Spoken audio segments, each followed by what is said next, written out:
আল্লাহর পয়গম্বর। মনে আছে নি ওয়াজ আপনাদের? তাহলে একসাথে জোরে বলেন তো আল্লাহু আকবার।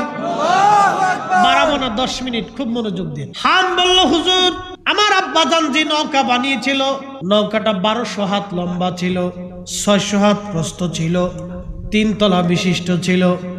এক তলাতে মানুষ ছিল, আর এক তলাতে পশুরা ছিল, অর্থাৎ গৃহপালিত পশু হিংস্র প্রাণীরা ছিল, আর একটাতে পাখিরা ছিল।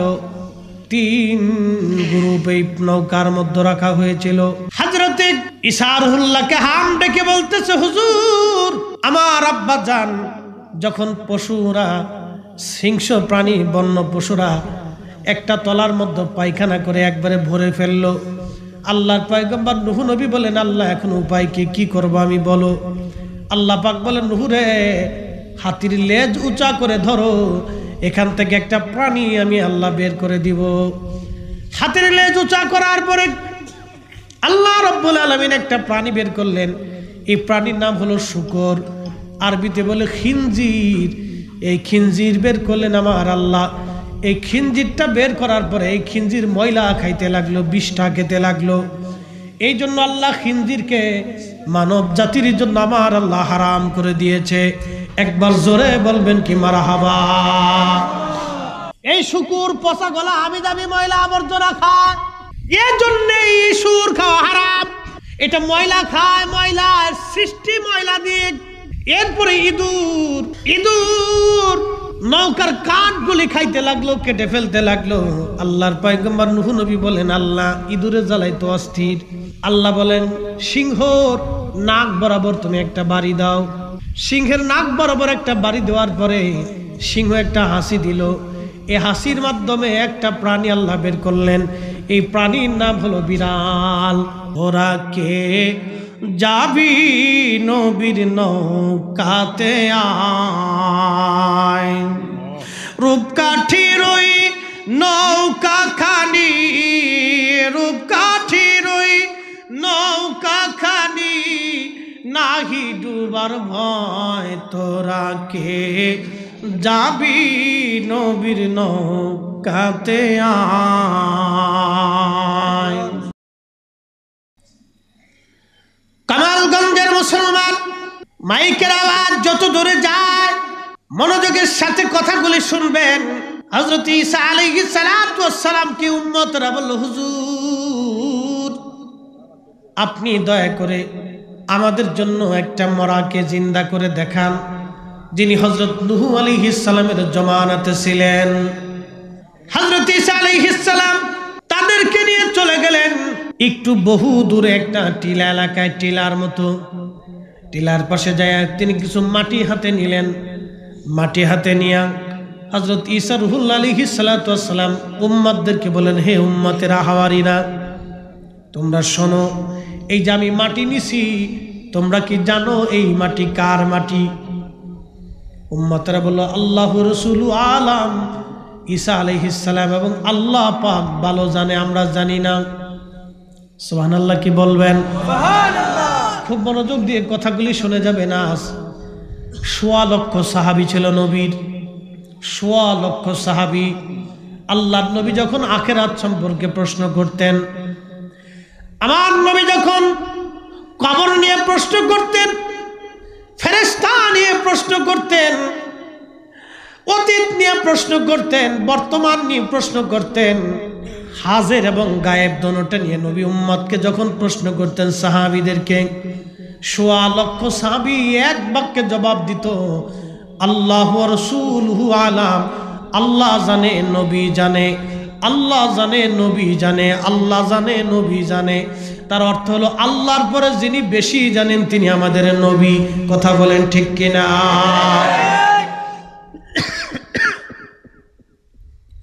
আল্লাহর পরে যিনি জানলেওয়ালা তিনি নবী, আল্লাহর পরে যিনি মানলেওয়ালা তিনি নবী, আল্লাহর পরে যার জন্য জীবন দিতে হবে তিনি নবী, আল্লাহর পরে যাকে ভালোবাসতে হবে তিনি নবী, আল্লাহর পরে যার জন্য জীবন দিতে হবে তিনি নবী, আল্লাহর পরে যাকে মানতে হবে তিনি নবী, আল্লাহর পরে যাকে মানতে হবে তিনি নবী, আল্লাহর পরে যিনি জ্ঞানী তিনি নবী, আল্লাহর পরে যিনি সর্বশ্রেষ্ঠ তিনি নবী, আল্লাহর পরে যিনি ইজ্জতওয়ালা তিনি নবী, আল্লাহর পরে যার উপরে ঈমান আনতে হবে তিনি নবী। একবার জোরে বলবেন কি মারহাবা। ইজ্জত অল্প না বেশি? অল্প না বেশি? ওই নবী নিয়ে বিতর্ক করার সময় কখন? আফসোস, ঝগড়া বেঁধেই আছে 1300 বছর ধরে। বাংলাদেশে কোনো অংশে কম নেই। পাকনাওয়ালা আছে, বহু পাকনাওয়ালা বুজুর্গ, তাহাজ্জুদ পড়ে মনে করছে বেহেশত পেয়ে গেছি না। আল্লাহর হাবিবের সিল মোহর ছাড়া কিয়ামতের মাঠে কোন উম্মতের কপালে জান্নাত নসিব হবে না। যদি দেখাইতে পারেন তো কোরআন শরীফ খুলে দেখাইতে হবে। আল্লাহর নবীর সিল মোহর ছাড়া কোন উম্মত জান্নাতে যাবে না। রাসূলের হামদের পতাকা ছাড়া কোন উম্মত জান্নাতে যাবে না। নবীর সুপারিশের পতাকা ছাড়া কোন উম্মত জান্নাতে যাবে না। আল্লাহর নবী আগে যাবে, নবীর আগে কেউ জান্নাতে যেতে পারবে না। রাসূলের মাধ্যম ছাড়া কেউ জান্নাতে যেতে পারবে না। আরে মাকামে মাহমুদ ওয়ালা নবীকে করা হয়েছে, নবীকে মাকামে মাহমুদ ওয়ালা করা হয়েছেই রাসূলের মাধ্যমে উম্মত জান্নাতে যাবে। এমনকি রাসূলের মাধ্যম ছাড়া আবু বকর সিদ্দিক রাদিয়াল্লাহু আনহু পর্যন্ত জান্নাতে যেতে পারবে না। আল্লাহু আকবার, রিসালাত ইয়া রাসূলুল্লাহ, মাওলানা দরিস্তান ফরিদি সাহেব জিন্দাবাদ জিন্দাবাদ। আপনি তো সেই রাসূলের শানকে ছোট করে দেখেন, সুযোগ কোথায় ভাই?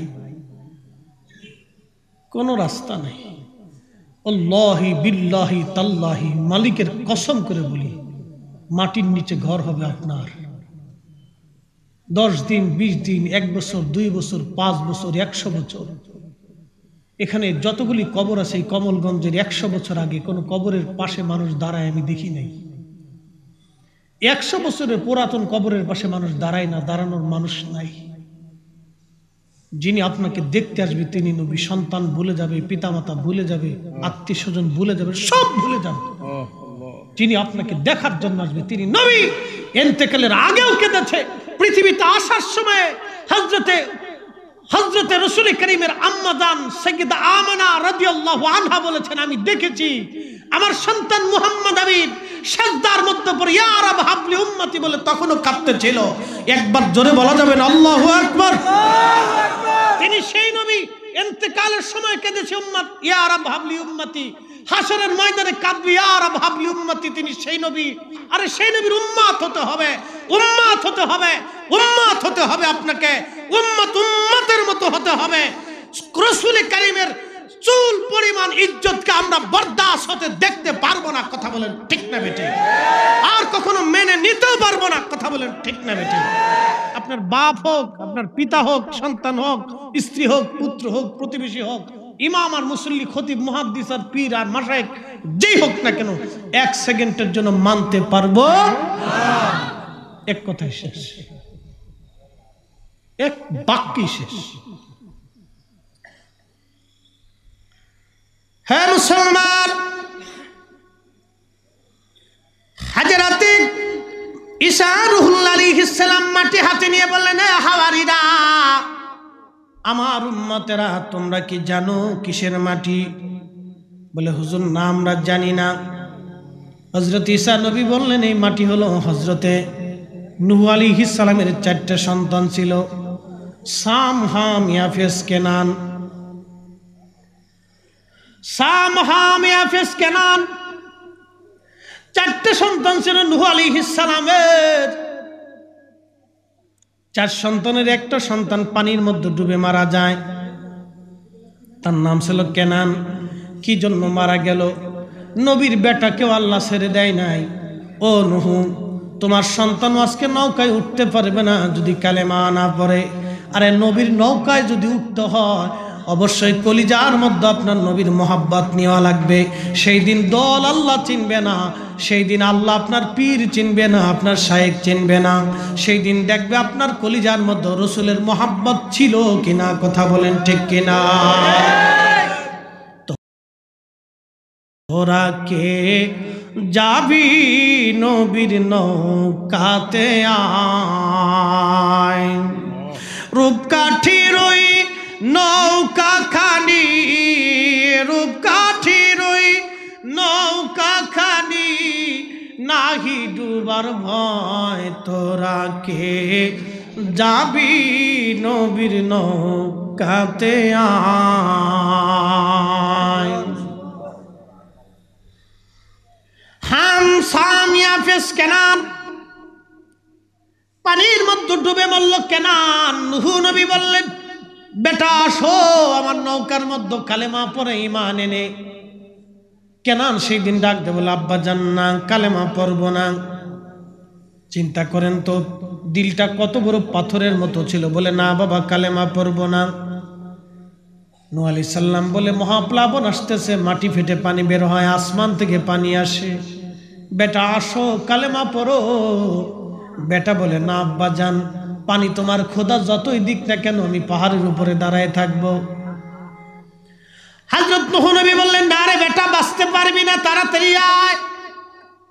সেই দিন বাবার কথা কেনান মানে নাই, ঠিক তাই ডুবে মরে গেল কেনান। তিনটা সন্তান দুনিয়ার মধ্যে বেঁচে রইলেন। এক নম্বরে সাম, হাম, ইয়াফেস। সাম, হাম, ইয়াফেস তিনটা সন্তান দিয়ে আল্লাহ পাক হযরত নূহ আলাইহিস সালাতু ওয়াস সালাম তার তিনটা সন্তানের মাধ্যমে আল্লাহ পাক তাম দুনিয়ার মধ্যে মানব জাতি বানাইলেন। হামের কবর, হযরত ঈসা নবী বলেন এটা হামের কবর। হামের কবরের পায়ের অংশ গুরালির মাটি। এটা ঈসা আলাইহিস সালাম বলতেছে, হাওয়ারীরা, আমার উম্মতেরা শোনো, এটা হামের পায়ের গুরালির মাটি। আমি তাকে এখন খোদার হুকুমে জিন্দা করব। এই হাম নূহ নবীর সন্তান। এই হামের উত্তরসূরিরা হলো বর্তমান সুদানি, আফ্রিকান। দেখবেন ওরা কালো, নিগ্রো, ওদের অধিকাংশ লোক একটু পিসার জাতীয়, এবং তারা কি বলে আপনার লেখাপড়া কম, শিক্ষা দীক্ষা কম, হাবিজাবি বেশি, এদের কোনো ধর্মকর্ম নাই, শুধু মারামারি করে গন্ডগোল করে বেড়ায়। হামের বংশধর এই হাম নূহ আলাইহিস সালামের নৌকার মধ্যে ছিল। নূহ আলাইহিস সালামের তিনটা বেটা নৌকার মধ্যে, হাম, সাম, ইয়াফেস। নূহ আলাইহিস সালাম বললেন, এই নৌকার মধ্যে তোমরা যারা উঠছো, তোমরা স্ত্রীদের সঙ্গে মিলন করবে না, সাবধান, এটা আমি নূহ নবী নিষেধ করে দিলাম। যতদিন নৌকা মহাপ্লাবনের মধ্যে থাকবে ততদিন তোমরা কিন্তু মিলন করবা না, স্ত্রী সহবাস করবা না। কিন্তু এই হাম মানে নাই, নৌকার ভিতরে তেনার স্ত্রীর সাথে মিলন করলো। আল্লাহর পয়গম্বর দোয়া করলেন, আল্লাহ আমার বেটা আমার কথা না শুনে তার স্ত্রীর সঙ্গে মিলিত হয়েছে, আল্লাহ এর বংশধারার মধ্যে পৃথিবীর মধ্যে তুমি এরকম একবারে নিগ্র মানুষ, অপদার্থ তৈরি করে দাও। এই হামের বংশধরেরা বর্তমান সুদানি থেকে শুরু করে আফ্রিকার বিরাট একটা অংশ। এই আফ্রিকার সবচেয়ে পুরাতন দেশের নাম সুদান। বর্তমানে যেখানে মুসলমান গৃহযুদ্ধ লেগে গেছে, এই সুদানিরা হলো আফ্রিকার প্রাচীনতম মানুষ। এই হামের বংশধর কালো, নিগ্র, শুধু নিগ্রই না, শিক্ষা দীক্ষা নাই, দেখবেন কোন সমাজ নাই, পরিষ্কার পরিচ্ছন্নতা নাই। এটা হযরত নূহ আলাইহিস সালামের বদদুয়া। এই হামের কবর হযরত ঈসা আলাইহিস সালাতু ওয়াস সালাম লাঠি দিয়ে বাড়ি মারলেন। বাড়ি দিয়ে বলেন, কুম বিইজনিল্লাহ, হে মরা, খোদার হুকুমে তুমি জিন্দা হয়ে যাও। হযরতে ঈসা রুহুল্লাহ যখন বাড়ি মারলেন লাঠি দিয়া, তখন মাথা ছেড়ে জেনে জেনে জেনে হাম জিন্দা হয়ে ঈসা আলাইহিস সালামের সামনে দাঁড়ায় গেল। একবার জোরে বলা যাবে কি সুবহানাল্লাহ? আচ্ছা, এটা কেমন হয়? রাত্রিবেলা যাচ্ছেন গোরস্থানের পাশ দিয়ে, এমন সময় যদি গোরস্থান থেকে ডাক দেয়, সলিমুদ্দি এদিকে আয়, কোন অবস্থাটা কি? হ্যাঁ, উড়ে আসা লাগবে না, শুধু যদি ডাক দেয়, সলিম এদিকে আয়, সলিম চিন্তা করে একে তো গোরস্থান, এটা দেখলে এমনি ডর আসে, এরপরে গোরস্থানতে ডাক দিছে, এখানে আর থাকার সুযোগ নেই। ও এমন ভাবে দৌড় দেবে যে লুঙ্গি কোন জায়গা আর জুতা কোন জায়গা তার কোনো খবর নাই, এক দৌড়ে ওর জান শেষ। হযরত ঈসা নবী বলেন, কুম বিইজনিল্লাহ, হে মরা, জিন্দা হয়ে যাও খোদার হুকুমে। হযরত নূহ আলাইহিস সালাম যখন এই কথা বললেন, তখন হাম জিন্দা হয়ে গেল। শরীর ঝাড়তে লাগলো ধুলাবালি। সুবহানাল্লাহ কি বলবেন? তখন হামের চুলগুলি পেকে গেল। ঈসা আলাইহিস সালাম বললেন, ও হাম, আপনার নাম কি? ঈসা আলাইহিস সালাম জিজ্ঞেস করলেন, আপনার নাম কি? বলে, আমার নাম হাম। আপনি নূহ আলাইহিস সালামের বেটা হাম? বলে, হ্যাঁ। আপনার চুল দাড়িগুলি পেকে গেল কারণ কি? আপনার চুল দাড়িগুলি কি পাকছে? আপনি কি বৃদ্ধকালে চুল দাড়ি পাকা অবস্থায় দাফন করা হয়েছিল না কাঁচা ছিল? হাম ডাক দিয়ে বলল, হুজুর, আমার চুল দাড়ি পাকা ছিল না কাঁচাই ছিল। আমি যুবককালে ইন্তেকাল করেছি, কিন্তু বৃদ্ধ হলেন কেন? চুল দাড়িগুলি পেকে গেল কারণ কি? হাম ডাক দিয়ে বলল, হুজুর, যখন আপনি আল্লাহর হুকুমে আল্লাহ আমাকে জিন্দা করলেন, তখন আল্লাহ রাব্বুল আলামিন জিন্দা করার পর আমি ভেবেছিলাম কিয়ামতের মাঠ কায়েম হয়েছে। এই কিয়ামতের মাঠের ভয়াবহতার চিন্তায় আমার এই সাথে সাথে চুলগুলি পেকে গেছে, কাঁচা চুলগুলি সাদা হয়ে গেছে। একবার জোরে বলবেন কি সুবহানাল্লাহ? লা ইলাহা ইল্লাল্লাহ, জোরে লা ইলাহা ইল্লাল্লাহ, ও লা ইলাহা ইল্লাল্লাহ, লা ইলাহা ইল্লাল্লাহ, জোরে লা ইলাহা ইল্লাল্লাহ। হাসবি রব্বি জাল্লাল্লাহ, মা ফি কলবি গায়রুল আহা নূর মুহাম্মদ সাল্লাল্লাহ, বলি নূর মুহাম্মদ সাল্লাল্লাহ, বলি লা ইলাহা ইল্লাল্লাহ, লা ইলাহা ইল্লাল্লাহ, লা ইলাহা ইল্লাল্লাহ, লা ইলাহা ইল্লাল্লাহ, লা ইলাহা ইল্লাল্লাহ, লা ইলাহা ইল্লাল্লাহ, মুহাম্মাদুর রাসূলুল্লাহ সাল্লাল্লাহু আলাইহি ওয়াসাল্লাম। জাস্ট মিনিট একটু চিন্তা করে যান ও মুসলমান, কিয়ামতের চিন্তায় নূহ আলাইহিস সালামের বেটা হাম বলতেছে, ও আল্লাহর পয়গম্বর, আমি ভাবছি কিয়ামত হয়ে গেছে, আমি ভাবছিলাম কিয়ামত হয়ে গেছে, এই জন্য আমার চুলগুলি ভয়ে পেকে গেছে। একটু চিন্তা করেন তো, নূহ আলাইহিস সালামের সন্তান হাম বলতেছে, হুজুর, কিয়ামতের ভয়ে আমার চুলগুলি পেকে গেছে, সেই জন্য আমার চুল কাঁচা ছিল সাদা হয়ে গেছে। তখন ঈসা আলাইহিস সালাম বললেন, ও হাম, আপনি একটু নূহ আলাইহিস সালামের নৌকার বিবরণটা আমাদেরকে শোনান, মহাপ্লাবনে কি হয়েছিল আপনি আমাদেরকে একটু শোনান। তখন হাম ডাক দিয়ে বলল, শোনেন, আব্বাজানের এই নৌকাটা 1200 হাত লম্বা ছিল, 600 হাত প্রস্থ ছিল। একবার জোরে বলবেন কি সুবহানাল্লাহ? কত হাত? 1200 হাত। জোরে বললেন, 1200 হাত লম্বা ছিল। লম্বা কত হাত? 1200 হাত। আমাদের হাত না নূহ আলাইহিস সালামের হাত? তা আদম আলাইহিস সালাম ছিলেন 60 হাত লম্বা, নূহ আলাইহিস সালাম আদমের 250 বছর পরে, তাহলে উনি না হলে 50 হাত লম্বা ছিল। উনি যদি 50 হাত লম্বা হয়, তাহলে ওনার নৌকাটা কত বড় ছিল একটু চিন্তা করে। একসাথে বলবেন আল্লাহু আকবার। তাহলে বুঝা গেল আমাদের দেশে 2-4টা ফুটবল খেলার মাঠের সমান ছিল।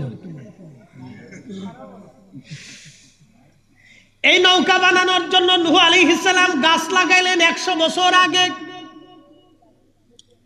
গাছ বড় হলো, 100 বছর পর্যন্ত গাছ বড় হলো। কালকে মোখা নামক একটা ঝড় চলে গেল।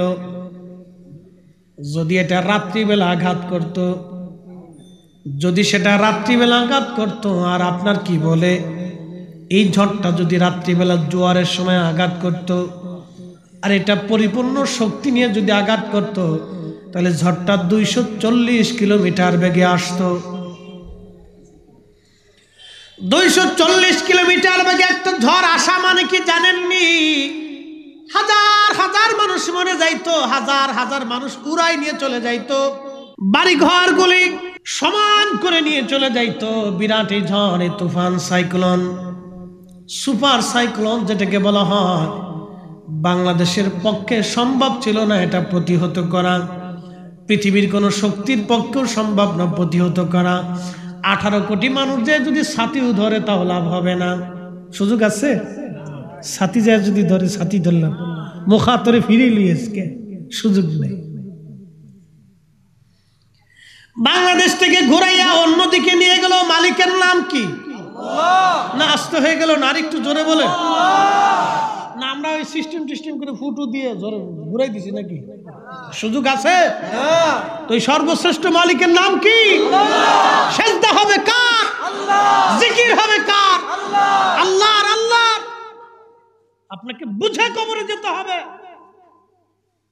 হাম খুদার ভয়ে, কিয়ামতের ডরে কাঁচা চুলগুলি তার পেকে সাদা হয়ে গেছে। বলতেছে, হুজুর আমি ভেবেছি কিয়ামতের মাঠ কায়েম হয়ে গেছে, আমার এই ডরে, এই ভয়ে চুল ছিল কাঁচা হয়ে গেছে পাকা। আজ আমি আল্লাহর কিয়ামতের ভয়ে চুল পর্যন্ত আমার পেকে গেছে, আমার ভয়ে। আর আমরা মুসলমান দুনিয়াতে এখনো আমরা ঘুষের কারবারি করি, এখনো মানুষের জমিন দখল করার চিন্তা করি, এখনো কার মাথায় বাড়ি দেবে চিন্তা আমাদের মগজের মধ্যে থাকে। এই চিন্তা নিয়ে রাত্রিবেলা ঘুমায়, ঘুম থেকে চিন্তা নিয়ে উঠে। এখনো বহু মানুষের চিন্তা থেকে গ্রামের ভিতরে ভেজাল কেমনে বাঁধানো যায়। কি কথা বলেন না কেন? বহু মানুষের এই চিন্তা এখনো থাকে, গ্রামের ভিতরে কেমনে ভেজাল বাঁধাবো, এলাকায় একটা গন্ডগোল কেমনে পাকাবো, এই চিন্তায় শেষ রাত্রিবেলা ঘুমা। এরা মানুষ হয়েছে কি? এরা মানুষ না হয়ে শিয়াল কুত্তা হইলে আমাদের সমাজ ভালো থাকতো। কি কথা বলেন, ঠিক কিনা? এরা মানুষ না হয়ে শিয়াল কুকুর হলে আমাদের সমাজ ভালো থাকতো। মোহতারাম উপস্থিতি, মনে কষ্ট নেবেন না, এগুলি চলতেছে আজ, এগুলি আজ চলতেছে। আমরা মুসলিম, মুসলমান, আখেরি নবীর উম্মত। তিনি সেই নবী ঈসা আলাইহিস সালাম মাটির কাছে দাঁড়িয়ে বলেছিল, কুম বিসমিল্লাহ, আল্লাহর হুকুমে দাঁড়াও। মরা 1000 বছর, 5000, 10,000, 20,000, 50,000 বছর আগের মরা হাম সে উঠে দাঁড়ায় বলল, লাব্বাইক ইয়া নবী আল্লাহ, আমি উপস্থিত হয়ে গেছি, আমি দাঁড়িয়ে গেছি। মাটি ঝাড়তে লাগলো, যেন মনে হচ্ছে হাম কেবলই মাত্র পৃথিবীতে এখনো আছে, সে ধুলাবালির মধ্যে গড়াগড়ি খেয়েছে। ধুলা ঝাড়তে লাগলো শরীর থেকে, চুল পেকে গেছে, সাদা চুল, কাঁচা চুল সাদা হয়ে গেছে। ঈসা আলাইহিস সালামের সামনে দাঁড়িয়েছে। ঈসা নবীর উম্মতরা তার সাথে গল্প করতেছে, কথা বলতেছে। বলেন তো সেই মালিকের নাম কি? আল্লাহ। তুখরিজুল হাইয়া মিনাল মাইতি ওয়া তুখরিজুল মাইতা মিনাল হাই।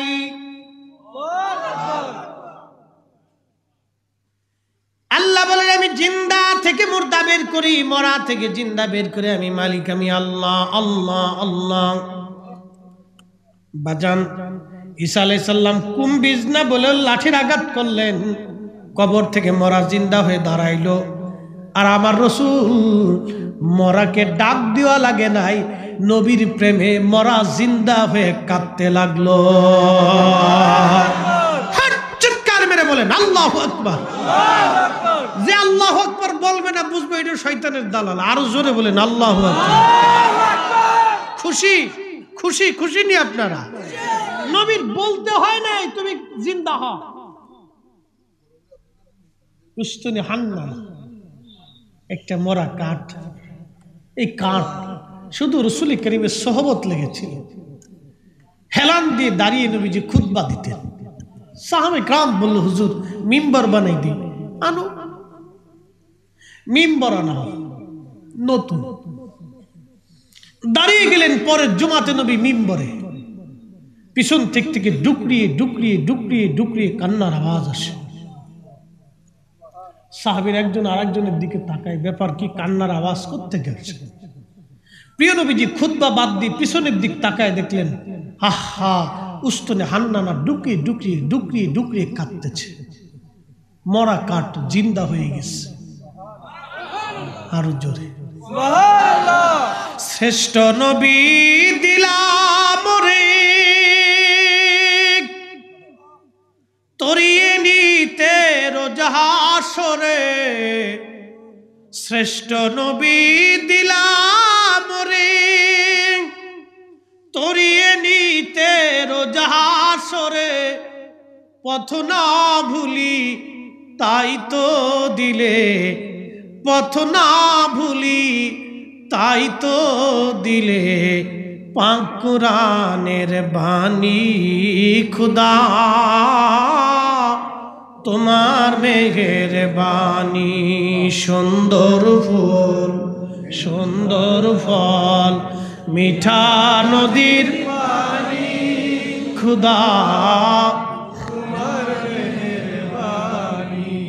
তুমি কতই দিলে রতন, ভাই বারাদার পুত্র স্বজন, ক্ষুধা পেলে অন্ন জুগাও, ক্ষুধা পেলে অন্ন জুগাও, মানি চাই না মানি খুদা তোমার মেহেরবানি। আচ্ছা, টাকা হলে কি কাঁঠাল গাছে কাঁঠাল ধরাইতে পারবেন? টাকা হলে কি পুকুরে মাছ জন্মাইতে পারবেন? সুযোগ আছে না? এরকম নাই। জিনিস করান তিনি কে? আল্লাহ। প্রত্যেক দিন আমাদের ক্ষুধা নিবারণ করান কে? আল্লাহ। সমুদ্রে একটা মাছ তিমি প্রত্যেক দিন 2 থেকে 4 টন খাবার ওর লাগে না। সুবহানাল্লাহ, বাড়ি যায় কর। সুবহানাল্লাহ। যদি সমুদ্রের ভিতরে 1 লক্ষ তিমি থাকে, খাবারটা কে দেয়? আল্লাহ। জাতিসংঘ দিয়ে আসে না? হ্যাঁ, প্রত্যেক দিন একটা তিমির 2 থেকে 4 টন খাবার লাগে। 2 থেকে 4 টন, 1 টন 27 মনে। 27 মনে 1 টন হয়। 4 টন হলে হিসাব করেন কত মন খাবার লাগে। 2 টনই খাবার যদি ওর লাগে প্রত্যেক দিন, তো 27 দুগুনি 50, 54 মন খাবার ওর প্রত্যেক দিন লাগে। প্রত্যেক দিন যদি ওর 54 মন খাবার লাগে, যিনি খাওয়ান তিনি আল্লাহ। কিন্তু খাবার নিয়ে ও হাই হুতাশ করে না। ওর ব্যাংকের অ্যাকাউন্ট নাই, আগামী দিনের খাবার জমা নাই, ওর গোডাউন নাই, ওর ব্যাংকে লাখ লাখ টাকা নাই, তারপর ও খাবার নিয়ে চিন্তা করে না। আমরা একমাত্র মানব জাতি খাবার নিয়ে চিন্তা করি, আরেকজনের রিজিক নষ্ট করি, আরেকজনের রিজিকে হাত দেই, আরেকজনের টাকা মেরে খাই, আরেকজনের ঘুষ নিয়ে আরেকজনের রক্ত চুষে খাই, গরিব মানুষের রক্ত চুষে খাই। আমরা মানুষ, কথা বলেন ঠিক না বেটা? আমরা মানুষ হতে পারি নাই, মানুষ হতে পারি নাই। আল্লাহ বলছেন আমি যাকে খুশি তাকে রিজিকের মালিক বানাই। বিশ্বাস আল্লাহকে 100% করি না। তকদিরে বিশ্বাসী মানুষ হাই হুতাশ করে না, কথা মনে রাখবেন। তকদিরে বিশ্বাসী মানুষ হাই হুতাশ করে না। মালিক যেটা বাজেট করেছে এর বাহিরে যাওয়ার সুযোগ নাই, যেটা বাজেট করেছে এর বেশি পাওয়ার সুযোগ নাই, যেটা বাজেট হয়েছে এর বেশি খাবারের কোনো সুযোগ নাই। যা বাজেট হয়েছে আপনি তাই খাবেন, এর বেশি খাওয়ার সুযোগ নাই, কম খাওয়ার সুযোগ নাই। রিজিকের মালিককে সন্দেহ আছে না। তারপরও মানুষ আরেকজনের টাকা মাইরে যে দিছে আর দেওয়ার কোনো নাম নেই। টাকা মেরে দিছে, খুব সুন্দর মতো মেরে দিছে একবারে। আবার এরকম মাইরে কি হচ্ছে, আদি সাবু আছে উড়ে সব একবারে দাঁড়িটি মেহেন্দি সেন্দি লাগাই দিয়ে একবারে হস টস করে এসে বিরাট বুজুর্গ সেজে গেছে। মক্কা ঘর ধরে কান দরকার, আল্লাহ মাফ করে দাও। শয়তানে হাসে আর কয় বাপরে বাপ, তুই কত বড় সিটার। আজাজিলে হাসি আর কই তুই কত বড় সিটার রে। আমি 9 লক্ষ বছর ধরে আল্লাহর সেজদা দিছি, সিটারি করি নেই।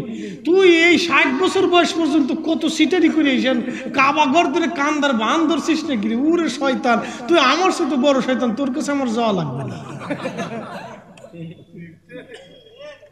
তুই কথা কর না, এই অবস্থা চলতেছে আজ, বহু আছে। সেদিন ভিডিওতে দেখলাম মা মরে যাইতেছে, মরে যাইতেছে না মরে গেছে আল্লাহ জানে। পুলায় খালি টিপ শৈলিত আছে। উরে পুলার পুলা, এই পুলা পালার চাইতে কুত্তা পালা ভালো ছিল। এরা মানুষ হয়েছে কি? আমি আগেই বললাম মানুষ কেন হয়েছে, শিয়াল করতে হইলে ভালো হইতো, মানুষ হয়েছে কে? আমি নবী না চিনিলাম, কি যে ভুল করিলাম, ভস্মে ঢালিলাম ঘি, মানুষ হইয়া ভবেতে আসিয়া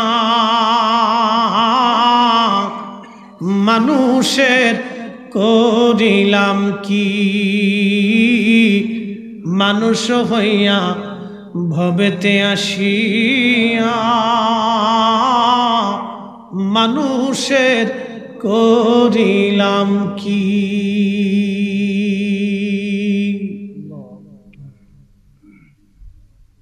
আল্লাহ কোরআনে বললেন, কুল ইন্নাল মাউতাল্লাযী তাফিররুনা মিনহু ফাইন্নাহু মুলাকীকুম সুম্মা তুরাদ্দুনা ইলা আলিমিল গায়বি ওয়াশ-শাহাদাত। আমার আল্লাহ বলেন, বান্দারে, হুজুর আমার হাবিব উম্মতকে জানান, আকাশে সিঁড়ি লাগি পালাক না কেন, সপ্তম আসমানের যেখানে, সপ্তম জমিনের যেখানে লুকাক না কেন, মরণ তার সাথে মুলাকাত করবে, পালানোর কোনো সুযোগ নাই। মরণ তার সাথে মুলাকাত করবে, পালানোর কোনো সুযোগ নাই। একদিন মাটির ভিতরে হবে ঘরে, মন আমার কেন বাঁধো দালান ঘর, মন আমার কেন বাঁধো দালান ঘর। কি বলবো, আমার দেশে খাবার নিয়ে মারামারি হয়, আমার দেশে বিয়ে বাড়ি খাবার নিয়ে মারামারি হয়। থাক থাক, ওরা ছোট মানুষ বুঝে না। আব্বা তোমরা এইদিকে আসো তো, একটু ফাঁকা ফাঁকা বসো বাবা, আসো আসো। না, ওরা প্রথম মুসল্লি, ল্যাংটায় বসে, অসুবিধা নেই, কিন্তু মুসল্লির সামনে বসে দিচ্ছে। ওরা আজকে শুনতে শুনতে কালকের ভিতরে কে বক্তা হবে আমরা জানি না। আল্লাহ কাগরে অলি বানাবে এটাও কিন্তু বলতে পারি না, সুযোগ নেই আমাদের। সুযোগ আছে না, ওদের বয়সে আমরা টেম্বারি খেলা এবার হয়েছি, মানুষের বড় চুরি করছি। কি কথা খারাপ হইতেছে? সবাইকে অলি আল্লাহ ছিলেন মনে হইতেছে। সারা বছর পরে দাঁড়ায় মুইতে হানসুন মুফতি সাহেব হইছে। ওদের এই বয়স এটা দুষ্টুমির বয়স, কেয়ার করতে হবে, রাগ করা যাবে না। আল্লাহ রসুল ছোট বাচ্চাদেরকে আদর করতেন। এই আদরটা কেমন? হযরতে হাসান আর হুসেন নবীজির ঘাড় মোবারকের উপরে এসে বসে থাকতেন। সেজদা থেকে রাসূল করিম মাথা উঠান না উঠান না, মোস্তাদকে হাঁকে মেরে দিস, উঠান না উঠান না উঠান না। সাহাবীরা মনে করছে হুজুর মনে নাই, দুনিয়াত মারা গেছে। এত বড় লম্বা সেজদা, সাহাবীরা মনে করছে হুজুর মনে দুনিয়াত নাই। তো চিন্তা করেন কত বড় সেজদা দিছে, আর উঠে না। তো নামাজ শেষ, সাহাবায়ে কেরাম বলেন হুজুর এত বড় লম্বা সেজদা জীবনে দেখি নেই। আল্লাহর নবী বললেন, সাহাবীরা আমার হাসান আর হুসেন দুইজন আমার ঘাড়ের উপর এসে বসেছিল, আমি যদি উঠি ওরা পরে ব্যথা পাবে, আমি চাই না ওরা কষ্ট পাক। একসাথে বলা যাবে সুবহানাল্লাহ। আর আমরা মসজিদে পোলাপান গেলে মুতুল্লি একটা ধমক দেখা, হ্যাঁ তোর বাপ আসে না মসজিদে, তুই চুটকে এক ধমক যে দিছে, এই মুসল্লি পিসি যে মসজিদ থেকে বের হয়ে চিন্তা করছে বুড়া না মারা পর্যন্ত আর মসজিদ যাইতাম না। ও নিয়ত করে ফেলাইছে বুড়া মরতেই এরপরে যাবো। রাগ করা যাবে না, ওরা ছোট ছোট। মসজিদে গেলে ওরা তুফান তাকাতাকি করবে, ওদেরকে কাতারে কাতারে দিয়ে আসতে হবে। ইউক্রেন আর রাশিয়ার, পাকিস্তান আর ভারত পাশাপাশি রাখা যাবে না, তাহলে যুদ্ধ বাঁধাবে। বুঝতে পারছেন? মাঝখানে এই দিয়ে তুরস্ক বসাই দিতে হবে যাতে যুদ্ধ থামায় আর কি, বুঝছেন? হ্যাঁ, মাঝখানে দিয়ে দিতে হবে যাতে একটা আরেকটা লাগল না পায়। যদি লাগল পায় তাহলে মনে করবেন সেজদার ভিতরে গুতাগুতি চলতেছে। সেজদার ভিতরে মনে করে একটা আরেকটার মেরে দিতেছে, খালি লাগল পাওয়া। লাগল মানে লাগলের ভিতরে রাখা যাইতো না, ও সীমানার বাইরে দিতে হবে যাতে ও হাত ঢুকাইতে না রে। দেখবেন যে সেজদার ভিতরে গুতাগুতি চলতেছে, কন্ট্রোল করতে হবে। একসাথে জোরে বলি তো আল্লাহু আকবার। কষ্ট হচ্ছে আপনাদের? প্রিয় মুসলমান, বলছিলাম হযরত ঈসা রূহুল্লাহ আলাইহিস সালামের কথাগুলি ওদিকেই ফিরে চলে যায়। উস্তনে হান্নানার কথা বলছিলাম। নবীজির প্রেমে একটা মরা কাঠ জিন্দা হয়ে গেল। আল্লাহর নবী বলেন, উস্তনে হান্নানা, কি জন্য তুমি কাঁদো? উস্তনে হান্নানা বলেন, ইয়া রাসূলুল্লাহ, বিরহ বেদনা সহ্য করতে না পেরে আমি কাঁদতেছি। আল্লাহর নবী ডাক দিলেন, উস্তনে হান্নানা, কিসের বিরহ বেদনা, বলবা কি? বলি, ইয়া রাসূলুল্লাহ, এতদিন আপনি আমার সাথে হেলান দিয়ে খুতবা দিতেন, আজকে আমি বুঝছি আপনি আমার সাথে আর হেলান দিবেন না। নবী গো, ওই বিরহ বেদনা আমি কি করে সহ্য করব? ইয়া রাসূলুল্লাহ, বিরহ বেদনা সহ্য করতে না পেরে আমি কাঁদতেছি। নবীজি বললেন, উস্তনে হান্নানা, কান্দা কি বন্ধ হবে না? উস্তনে হান্নানা ডাক দে বলি, ইয়া নবী আল্লাহ, কিয়ামতের মাঠে আপনি আমাকে ছাড়া জান্নাতে যাবেন না, ওয়াদা করে যান। আপনি নবী, আমাকে নিয়ে জান্নাতে যাবেন। একবার জোরে বলা যাবে কি, ইয়া রাসূলুল্লাহ? হ্যাঁ, একটা তাকবীর, আল্লাহু আকবার, নারে রিসালাত, ইয়া রাসূলুল্লাহ, হযরত জহিরুল ইসলাম ফরিদি সাহেব জিন্দাবাদ, জিন্দাবাদ। তুমি মোদের আশার আলো, তাই তো তোমায় বাসি ভালো। বলেন, তুমি মোদের আশার আলো, তাই তো তোমায় বাসি ভালো। হৃদয় নামের ফুলদানিতে, হৃদয় নামের ফুলদানিতে গেথে রেখেছি প্রেমের মালা। ইয়া রাসূলুল্লাহ, ইয়া হাবিবাল্লাহ, ইয়া রাসূলুল্লাহ, ইয়া হাবিবাল্লাহ, ইয়া রাসূলুল্লাহ। বন্ধুগণ, উস্তনে হান্নানা ডেকে বলে, হুজুর, বিরহ বেদনা সহ্য করতে না পেরে কাঁদি। নবী গো, আপনি আমার সারা জান্নাতে যাবেন না বলে দিয়ে যান। আল্লাহর নবী ডাক দিয়ে বলেন, সাহাবীরা, আমার মিম্বার শরীফের নিচে কবর খনন করো, গর্ত খনন করো। আমার উস্তনে হান্নানাকে আমি মাহরুম করব না, আমার কদমের নিচেই তাকে রেখে যাব। জান্নাতে যাওয়ার আগে মেহশরের মাঠে আমি আমার উস্তনে হান্নানাকে সারা জান্নাতে যাব না, আমি ওকে নিয়েই জান্নাতে চলে যাব। চিৎকার মেরে বলবেন কি আল্লাহু আকবার। আরে রাসূলের বিরহ বেদনায় কেঁদে কেঁদে একটা কাঠ জান্নাত কিনে নিতে পারলো। আমরা অধম মিসকিন উমরাত, আমরা কতদিন বা নবীর জন্য কেঁদেছি, কি এমন নবীর জন্য করলাম, কি এমন রাসূলের জন্য আমরা করলাম। রাসূলের বিরহ বেদনা, নবীর সোহবতে থেকে মরাগুলি জিন্দা হয়েছে। ঈসা নবী হাজার হাজার বছর পরে, পৃথিবী প্রায় 30 থেকে 40,000 বছর পর নূহ আলাইহিস সালামের সন্তানকে জিন্দা করলেন তিনি কুম্বিজ নীল্লা দ্বারাও। মরা জিন্দা হয়ে গেল, মরা জিন্দা হয়ে কথা বলতে লাগলো। বলল, নূহ আলাইহিস সালামের মহাপ্লাবনের কথাটা একটু বর্ণনা করো। হাম বলতে লাগলো, আল্লাহর পয়গম্বর। মনে আছে নি ওয়াজ আপনাদের? তাহলে একসাথে জোরে বলেন তো, আল্লাহু আকবার। বাড়াবো না, 10 মিনিট, খুব মনোযোগ দিন। হাম বলল, হুজুর, আমার আব্বাজান যে নৌকা বানিয়েছিল, নৌকাটা 1200 হাত লম্বা ছিল, 600 হাত প্রস্থ ছিল, 3 তলা বিশিষ্ট ছিল। এক তলাতে মানুষ ছিল, আর এক তলাতে পশুরা ছিল, অর্থাৎ গৃহপালিত পশু হিংস্র প্রাণীরা ছিল, আর একটাতে পাখিরা ছিল। 3 গ্রুপ এই নৌকার মধ্যে রাখা হয়েছিল।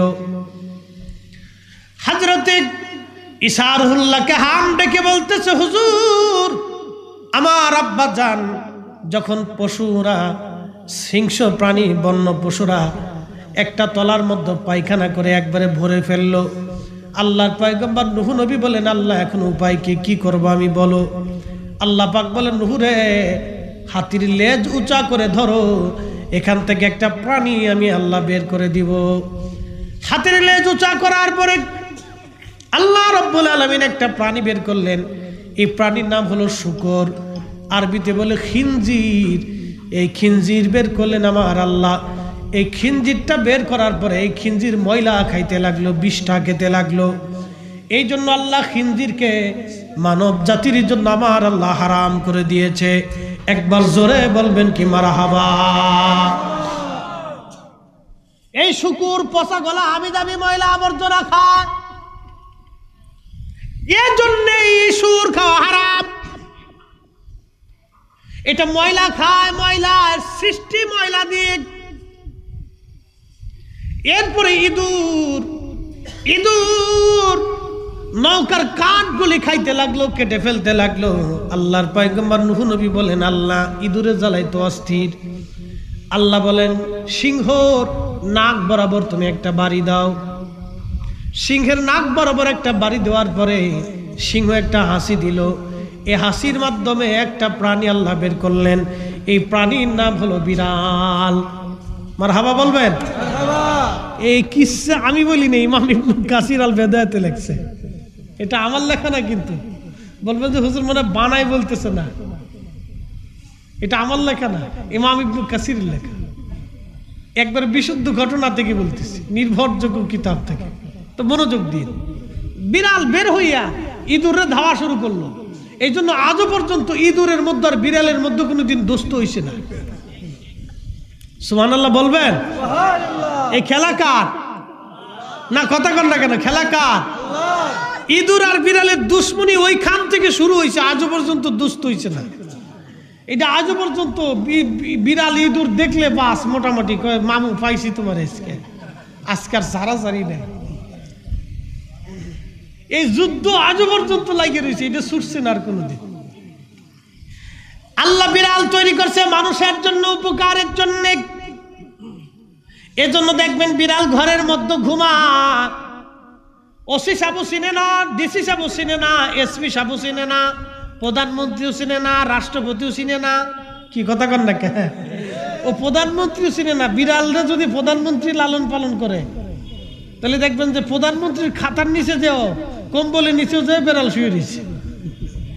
তার মানে বিড়ালের কাছে কোনো প্রধানমন্ত্রীও নাই, রাষ্ট্রপতিও নেই, ওই জায়গাতেও শুয়ে রয়েছে। ও প্রধানমন্ত্রীও চিনে না, রাষ্ট্রপতিও চিনে না। আল্লাহ ওরে বানাইছে আমাদের উপকারের জন্য। মারহাবা বলবেন। এরপরে হাম বলতেছে, হুজুর আল্লাহ রাব্বুল আলামিন এই যে বিড়াল তৈরি করলেন ইঁদুরকে দাবড়ানোর জন্য, বিড়ালের কারণে ইঁদুর আর এটা ফুটা করতে পারল না। এই নৌকাটা 150 দিন পর্যন্ত নদীর মধ্যে ভেসেছিল। এই নৌকাটা কাবা শরীফের বরাবর আসার পরে এই কাবার চারপাশে 40 দিন পর্যন্ত সে তাওয়াফ করতে লাগলো, ঘুরতে লাগলো। একবার জোরে বলবেন কে সুবহানাল্লাহ।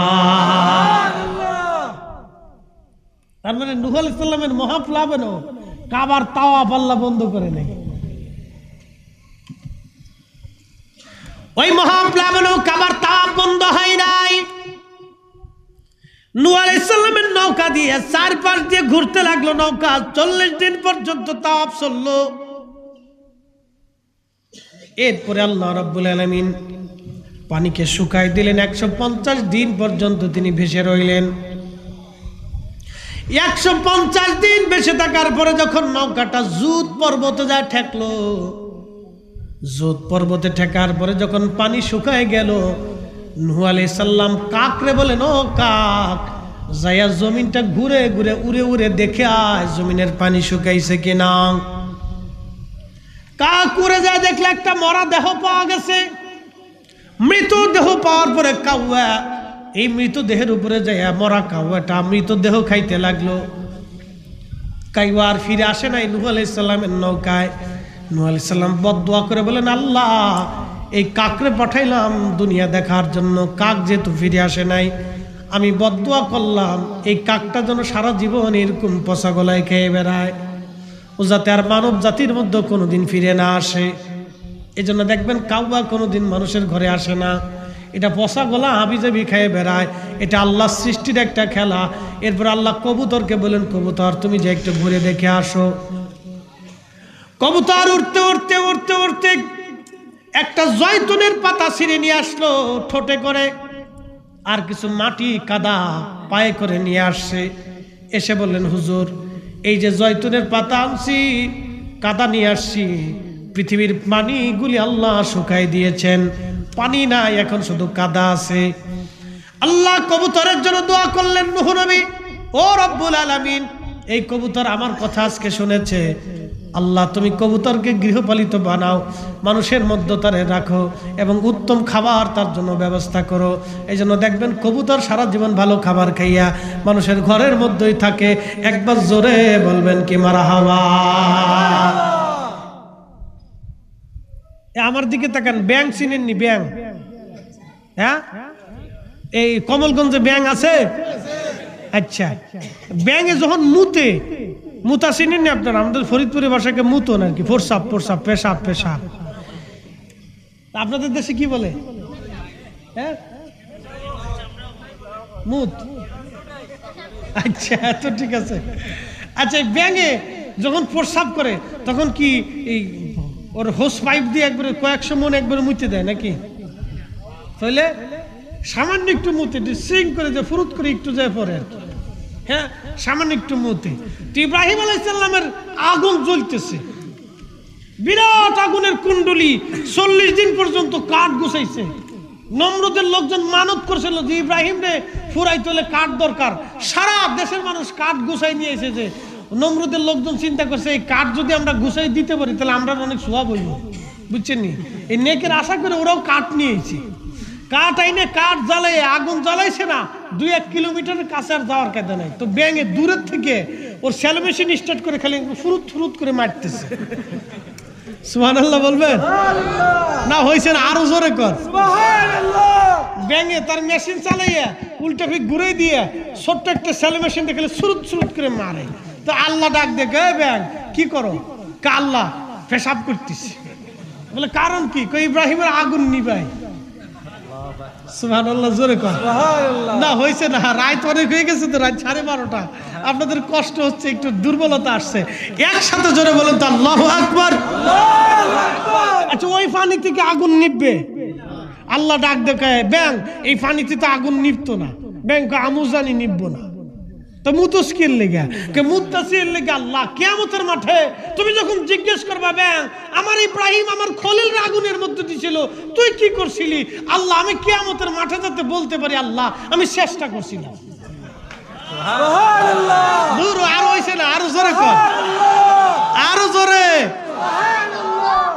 বাপ, আমরা অনেক কিছুই ধর্মে পারি না। এখানে যদি আমি জিজ্ঞেস করি, বাপ সবাই কোরআন শরীফ তেলাওয়াত করে, এখানে দেখা যাবে যে 100%-এর ভিতরে 90%-এর কোরআন তেলাওয়াত ঠিক নাই।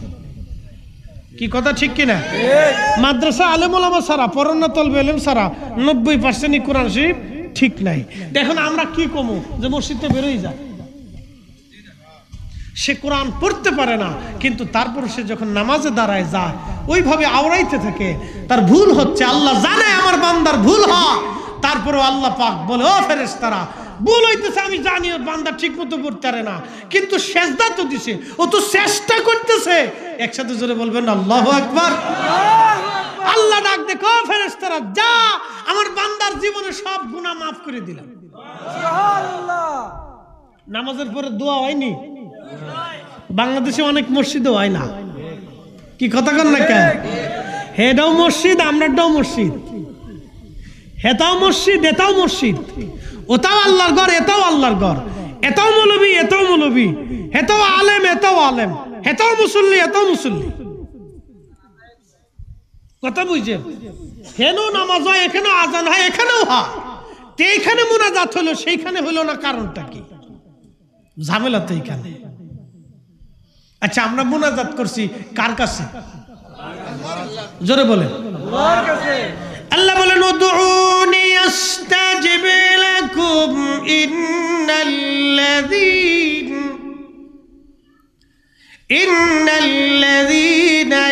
ইস্তাকবিরুনা আন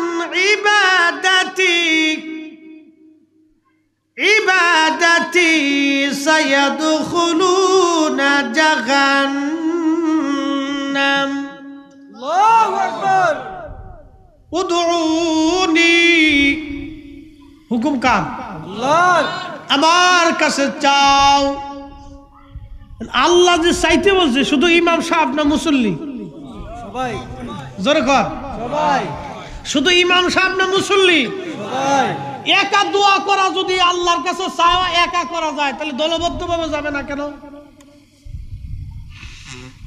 এটা একটা নতুন ধরনের ষড়যন্ত্র এটা আজাজিলের একটা চাল আজাজিল কয় যা তোকে একবারে কায়দা মতো মেরে দিছি আমার আর চিন্তা নাই তোরা এই নামাজ কালাম পড়ে আল্লাহর কাছে একটু চাইতে আল্লাহ ভুল টুল হয়ে গেছে মাপ সাফ করে দাও গুনাহ হয়ে গেছে ইমাম সাহেব নিয়ে মুসল্লি নিয়ে সব দলবদ্ধভাবে চাইতি আল্লাহ তোরা সবাই যখন চাইতি তখন আল্লাহ তোকে মাফ করে দিত আমি এমন মৌলবী দেশে ভাড়া করে পাঠাই দিছি যা ওরা আমার খালাতো ভাই সিস্টেম করে এমন এক ফতোয়া দিয়ে দিছে তোরা আর আল্লাহর কাছে হাত উঠাবি না আমার আর কোনো চিন্তা ভাবনা নাই ঠিক কষ্ট হইতেছে আপনাদের বুঝে তারপরে বাড়ি যাবেন আমি দলিল দিলাম না দলিল আমাদের কাছে বহু আছে ও দলিল দিয়ে কবর দিয়ে থোয়ার মতো দলিল আমাদের কাছে আছে কি কথা কর না দলিল দিয়ে কবর দিয়ে থোয়ার মতো দলিল আমাদের কাছে আছে শুধু বুঝাই দিলাম আজাজিলে কয় আল্লাহ ওরে সর্বনাশ ও তো আমার খালাতো ভাই ও যে কাজ জীবনে করে দিছে যা আমি কোনোদিন করতে পারিনি আল্লাহর একটা ওয়াদা হলো আমার বান্দা আমার কাছে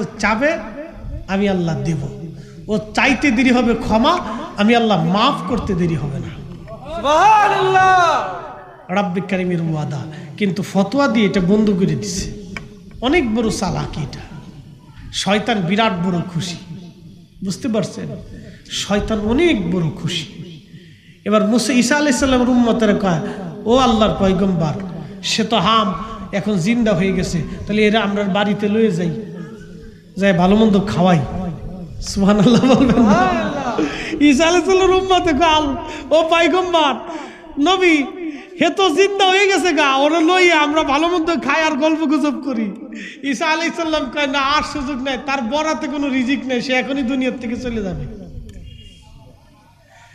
তুখরিজুল হাইয়া মিনাল মাইত মরা থেকে আমি আল্লাহ জিন্দা করি তুখরিজুল মাইতা মিনাল হাই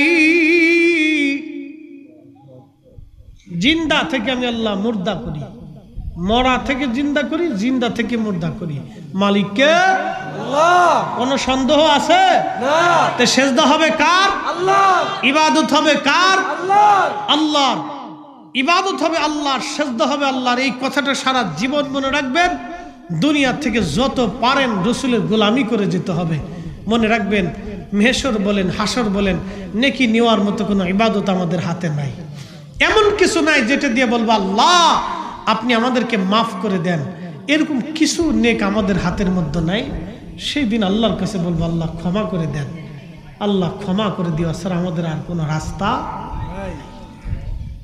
ক্ষমা ছাড়া আমাদের কোনো রাস্তা নেই এই জন্য অধিক পরিমাণে ইস্তেগফার করবেন নবীজি বলতেন আমি উম্মত শোনো আমি 70 বার ইস্তেগফার করি প্রত্যেক দিন নবীর কোনো গুনাহ ছিল না উনি গুনার জন্য ইস্তেগফার করতেন না উনি আল্লাহর সাথে প্রেমের জন্য ইস্তেগফার করতেন আমাদের জীবনে গুনাহ আছে এই জন্য অধিক পরিমাণে আল্লাহর কাছে মাপ চাবেন প্রত্যেক নামাজের পরে দোয়া করে আল্লাহর কাছে ক্ষমা চাবেন আল্লাহ ভুল হয়ে গেছে মাফ করে দেন আল্লাহ জীবনে অনেক ভুল হয়ে গেছে আপনি ক্ষমা করে দেন কোন রজনীর দোয়া কোন নামাজের পরে দোয়া কবুল হবে আমরা জানি না তবে হ্যাঁ দোয়া কখনো বিফল যায় না সুনান তিরমিজিতে আসছে দোয়ার হালত তিনটা হয় একটা হয় সাথে সাথে কবুল হবে আর না হয় মৃত্যুর আগে বেনিফিট আল্লাহ আপনাকে দিয়ে দিবে আর না হয় মরণের পরে অবশ্যই দুয়ার ফজিলত ফাজাইল মর্যাদা আল্লাহ আপনাকে দিয়ে মর্যাদাবান বানাইয়া কিয়ামতের ময়দানে আল্লাহ আপনাকে বেগুনাহ মাসুম বানায় উঠাই দিবে একসাথে জোরে বলা যাবে না সুবহানাল্লাহ দোয়া কি বিফল আছে দোয়া বিফলে নাই আমরা নিজেরা জোর করে বিফলে বানাইছি বলেন দোয়া চলবে আওয়াজ তুলে বলেন দোয়া চলবে আল্লাহ কবুল করুক বলেন আমিন আচ্ছা হজের প্রস্তুতি নিয়ে এখন যারা হজ করবেন আলহামদুলিল্লাহ, যারা হজের জন্য নিবন্ধন করছেন, শিডিউল পাইছেন, তাদের জন্য তো অনেক বুলন্দ নসিব। যারা পায় না তারা আগামীতে পাবে ইনশাল্লাহ। তো হজের জন্য প্রস্তুতি, এটা যারা নিবন্ধন করার পরে এবছর সিরিয়াল পাইছেন, মানসিকভাবে প্রস্তুতি নেন।